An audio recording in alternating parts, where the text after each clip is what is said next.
우리가 새벽기도 본문을 보면 구약 성경이나 스토리 본문은 좀 길고 또 신약 성경, 특별히 서신서나 이런 본문은 본문이 짧습니다. 그 이유가 좀 어려워요.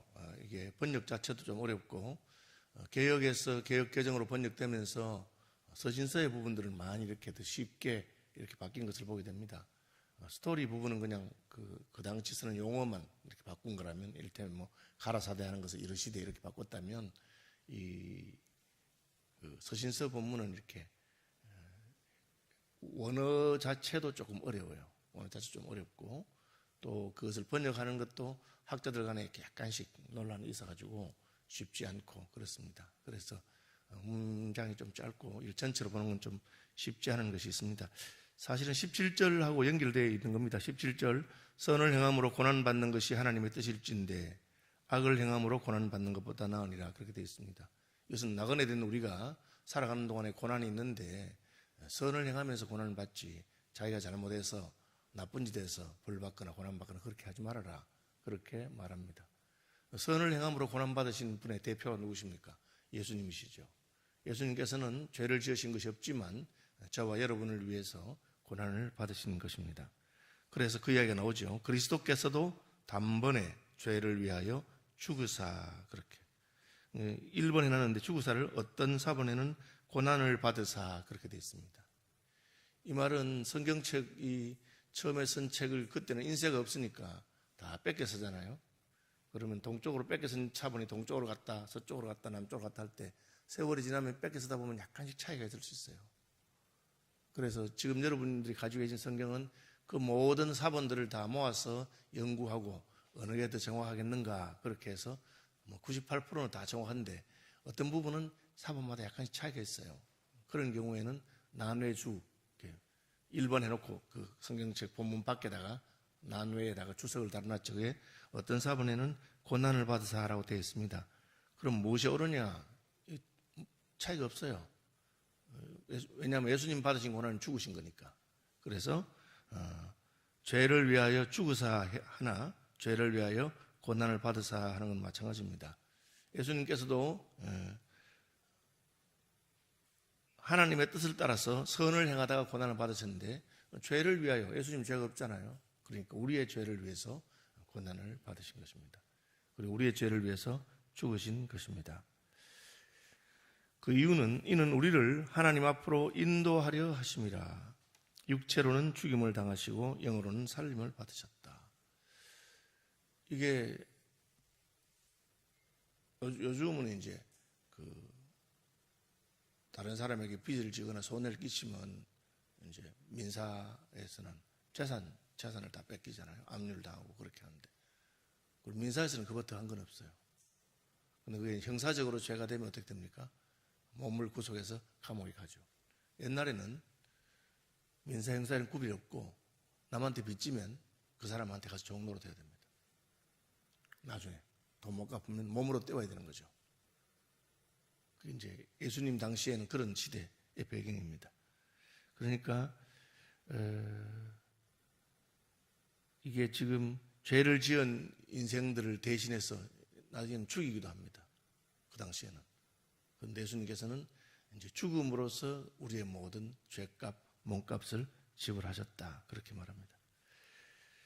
단번에 죄를 위하여 죽으사 의인으로서 불의한 자를 대신하셨으니 이는 우리를 하나님 앞으로 인도하려 하심이라, 그렇게.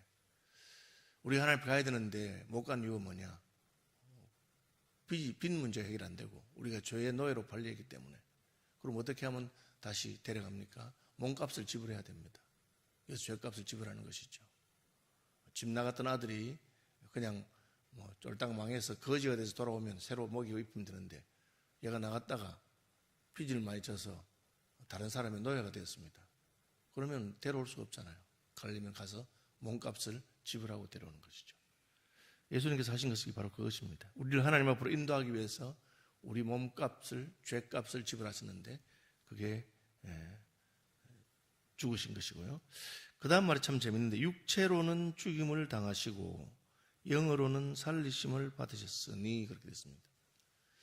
우리의 죄에 대해서, 죄의 삭이 사망인데 그것은 우리 몸에 내려진 사망 선고라고 하는 것입니다. 그럼 우리 영은 어떻게 되느냐? 영도 형벌을 받아야 되는데 예수님은 그 영이 잘못하신 게 없어요. 우리를 대신해서 육체가 죽으셨는데 그럼 예수님의 영은 어떻게 되느냐? 하나님께서 예수님의 육체의 죽음을 받으시고 예수님의 영은 살리셨다. 예수님의 영도 영원한 심판을 받으시지 않으신다. 그런 뜻입니다. 그래서 육체로는 죽임을 당하셨으나 영으로는 살리셨다. 다시 봅시다. 예수님 왜 죽어야 합니까? 예수님 죽어야만 우리를 살릴 수 있고 죽어야만 본인도 살기 때문에 그렇습니다. 이게 그 말입니다. 하나님의 뜻을 따라서 육체까지 죽으셨는데 그럼 그 영은 얼마나 하나님의 뜻에 순종하는 영입니까? 아담과 하와는 죽임을 당하죠. 선악과를 따먹고 그 영은 어떠합니까? 하나님 말씀을 불순종하고 하나님을 대적했습니다. 예수님의 영은 어떠합니까? 예수님의 영은 그 몸이 죽음을 당하긴 하지만 하나님 아버지 뜻에 순종하다가 몸이 죽은 거예요. 아버지 뜻에 아버지께서 내게 주시는 잔을 내가 마시지 않겠느냐. 다시 말하면 같은 죽음이라도 예수님의 죽음은 선을 행하다가 죽음을 당한 것이고 우리의 죽음은 하나님을 대적하고 악을 행하다가 당해야 되는 죽음이라는 것입니다. 그래서 예수님이 죽으심으로 그 몸은 죽었지만 영은 살리심을 받았다. 그 증거를 설명합니다. 그가 또한 영으로 옥에 있는 영들에게 선포하시니라. 전에는 전파하시니라 라고 번역되어 있었는데 전파란 말은 전도한다는 말처럼 들려지기 때문에 선포하셨다고 되어 있습니다. 같은 단어를 약간 다르게 번역한 겁니다. 이 옥은 지옥을 말합니다. 예수님이 육체가 죽이시고 그 영은 살아서 지옥에 가셔서 지옥에 있는 영혼들에게 선포하셨습니다. 봐라, 너희가 죄를 지어서 죄의 결과는 죽음이 아니냐. 나는 죄 없는 몸으로 여기 왔다. 왜 오셨습니까? 누구든지 예수 믿고 하나님의 뜻에 따라서 하나님께로 오는 자는 살리고 싶어서 왔다. 그렇게. 그러니까 온 세상이 다 심판을 받아서 홍수에 죽게 되어도 하나님 말씀대로 했으면 노아의 가족들은 방주에 들어가서 살았는데 그때 우리가 하나님 말씀대로 안 했구나. 그게 잘못된 것이구나. 옥에 있는 영들에게 자신들의 불순종한 것에 대해서 하나님께서 왜 너희가 심판을 받아야 되느냐 하는 것을 선포했다는 뜻입니다. 20절에 나오죠. 그들은 전에 노아의 날 방주를 준비할 동안에 하나님이 오래 참고 기다리실 때에 복종하지 아니하던 자들이라. 하나님께서 노아 방주를 만들면서 물심판이 있는 것을 말했는데 무슨 말도 안 되는 소리 하느냐. 이렇게 하늘이 맑은데 무슨 홍수 심판이 있단 말이냐 하고 우습게 보고 노아를 무시하고 하던 사람들이 다 죽어서 지옥에 갔는데 예수님께서 그 말을 한 겁니다. 이제 알겠느냐. 방주에서 들어갔던 사람들은 다 살아났다. 아쉽게도 8명밖에 살지 못했지만 노아의 가족이죠. 그래서 복종하지 아니하던 자들에게 예수님께서 가서 선포하시는 것입니다. 그래서 그들은 노아의 홍수 때에 자기들이 잘못했구나. 홍수가 나서 몸이 죽었을 뿐 아니라 그들의 영은 지옥에 가 있습니다. 왜?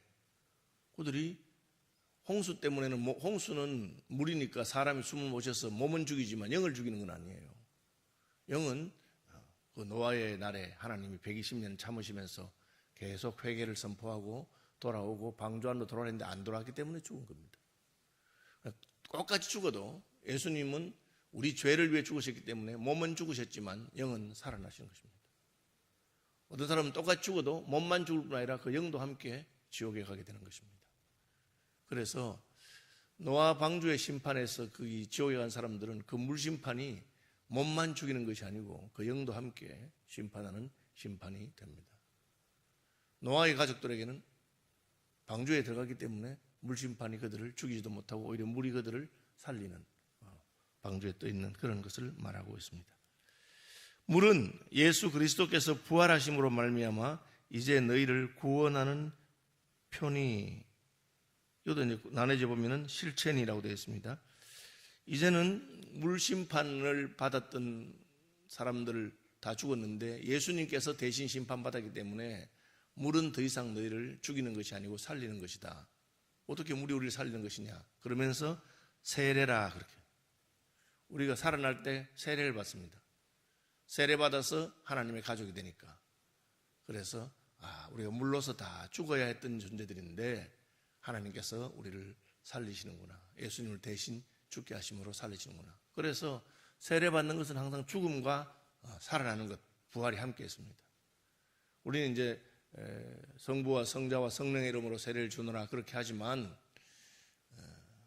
고대 교회들은 내가 성부와 성자와 성령의 이름으로 누구를 죽이고 물에 담그면서 죽이고 또 끄집어내면서 다시 살리노라 그렇게 말합니다. 그래서 물이라고 하는 것이 죽음과 부활의 상징이 된 것입니다. 로마서 6장에도 분명히 말하고 있고 세례는 예수님과 함께 장례식을 치르는 것이다. 그래서 내가 옛날에 물은 그냥 죽이는 것입니다. 그죠? 그런데 예수님께서 우리를 대신에 죽으심으로 이제는 우리가 죽어도 다시 살 것을 믿기 때문에 그것은 죽음의 문제가 아닙니다. 그래서 세례라 이는 육체의 더러운 것을 제하여 버림이 아니요 하나님을 향한 선한 양심의 강공이라. 표현이 다 어려운데 이 말은 원래 유대인들이 세례나 결례를 행하는 것은 몸에 더러운 것을 씻는 것입니다.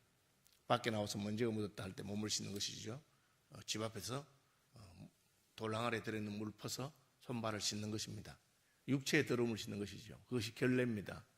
그런데 세례는 너희 몸에 무슨 더러운 게 묻었다고 그것을 씻자고 하는 것이 아니라 그럼 뭘 하는 거냐? 영혼을 깨끗하게 하는. 하나님 앞에 가려가니까 우리 영혼이 더럽구나, 우리 영혼이 누추하구나 하는 것을 깨닫는 겁니다. 그래서 우리는 예수 믿을 때 세례를 받습니다. 내 영혼은 더러운 영혼이다. 세례 받음으로 내 영혼의 더러운 것이 다 죽고 이제 예수의 생명으로 다시 살아난다. 그 얘기를 하는 겁니다. 그래서 노아 홍수 때는 몸을 죽이고 영혼을 죽이고 하는 것이지만 이제는 세례는 몸도 죽었다가 다시 살리고 영혼도 깨끗하게 하는 그런 표시다. 그렇게 말하고 있습니다. 여러분 세례가 우리 영혼의 죽음과 부활을 상징하는 것을 늘 기억하셔야 됩니다. 그래서 이것을 믿고 세례를 받으면 우리는 하나님의 자녀로 깨끗하게 회복되는 것을 볼 수 있습니다. 그래도 죄 짓던데요. 세례 받은 후에 짓는 죄에 대해서는 그냥 자백하고 고백하면 됩니다. 세례는 우리가 그리스도 안에서 죽었다가 다시 살아나는 표시이기 때문입니다. 그는 한데 오르사 하나님 우편에 계시니 천사들과 권세들과 능력들이 그에게 복종하느니라. 예수님은 죽으셨는데 왜 높임을 받으셨습니까? 그 영혼에 예수님이 죄가 없기 때문에 그렇습니다. 예수님의 영혼은 선을 행하다가 죽는 길을 택하시고 아버지의 말씀대로 순종해서 죽는 길을 택한 것입니다. 다른 인생들은 그 영혼이 하나님을 대적하고 하나님을 불신앙하기 때문에 심판받아서 죽는 것이고 육체와 영혼이 함께 죽습니다.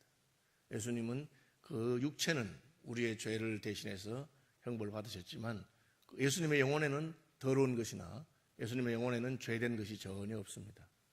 그러니까 예수님은 지옥에 가셨어도 불신앙하던 노아 홍수 때의 영혼들 향해서 선포하시고 증언하시고 봐라, 너희들은 하나님 말씀을 불순종하고 너희 영혼이 이렇게 더러우니까 너 여기밖에 있을 수밖에 없지 않느냐. 그렇게 예수님은 사망이 그를 붙들어둘 수 없습니다. 예수님 깨끗한 영혼이고 거룩한 영혼이기 때문에 지옥에 있을 수가 없습니다. 그래서 다시 살리셔서 부활하시고 또 육체도 영혼이 부활하게 되니까 육체도 부활하게 되었습니다. 그리고는 하늘에 오르사 하나님 우편에 계셨다. 가장 높은 자리에 계신 것을 말합니다. 그 자리는 천사들과 권세들과 능력들, 이거 다 천사들의 이름입니다. 그렇죠? 영적인 존재들이 있는데 천사들 가운데서 능력 있는 천사, 권세 있는 천사, 그 모든 천사들도 예수님에 복종하게 됩니다. 왜? 천사들은 그 영혼을 알기 때문에 그 영혼이 깨끗하고 하나님과 같을 때 천사들은 그 앞에 굴복할 수밖에 없습니다. 이게 이제 성경에 나타나는 게 예수님을 만났을 때 베드로가 주여 나를 떠나서 나는 죄인입니다 라든지 이사야가 성전에서 하나님 보고 죽은 자와 같이 되고 나를 떠나라고 내가 더럽다 누추하다 그렇게 말하고 사도 요한이 밤모섬에서 예수님 봤을 때 이게 굳이 그렇게 하지 않아도 그 영적인 세계에 있어서는 거룩함, 정결함 그것이 힘이 되고 그것을 보는 사람은 그 앞에 굴복하게 되어 있습니다. 굳이 누가 말하지 않아도 세상에서는 그냥 뭐 계급에 따라서 저 사람이 뭐 대통령이냐 장관이냐 뭐 교회 같으면 무슨 목사님이냐 총회장이냐 뭐 이런 거 말하겠지만 하나님의 나라에서는 그 영의 상태가 바로 드러나기 때문에 그래서 하나님께서는 예수님은 죄 없으신 분이고 죄도 없는데도 불구하고 선을 행하다가 고난을 당하시고 죽으셨으니까 가장 높은 자리 하나님 보좌 우편에 앉히시고 천사들이 예수님 보는 순간에 그 앞에서 저절로 경배하고 굴복할 수밖에 없게 되는 그런 역사가 있는 겁니다.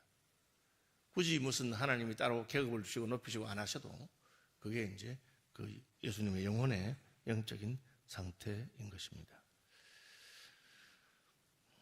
예수님께서도 선을 행함으로 고난 받으시고 하나님께서는 그것을 마침 높이신 것을 기억하면 우리는 어떻게 살아야 될까? 우리도 자기 십자가를 지고 예수님을 따르는 삶을 살면 하나님 앞에 가면 그것이 다 드러날 것입니다. 그냥 우리가 어떻게 살았는지. 그래서 어떤 사람들은 부끄러워서 고개를 들지 못하고 산하를 가리려 하고 또 어떤 분들은 주의 영광과 함께 할 것입니다. 말씀 기억하시면서 기도하시기를 바랍니다. 하늘에 계신 우리 아버지, 아버지의 이름을 거룩하게 하시며 아버지의 나라가 오게 하시며 아버지의 뜻이 하늘에서와 같이 땅에서도 이루어지게 하소서. 오늘 우리에게 일용할 양식을 주시고 우리가 우리에게 잘못한 사람들을 용서하여 준 것 같이 우리 죄를 용서하여 주시고 우리를 시험에 빠지지 않게 하시고 악에서 구하소서. 나라와 권능과 영광이 영원히 아버지의 것입니다. 아멘.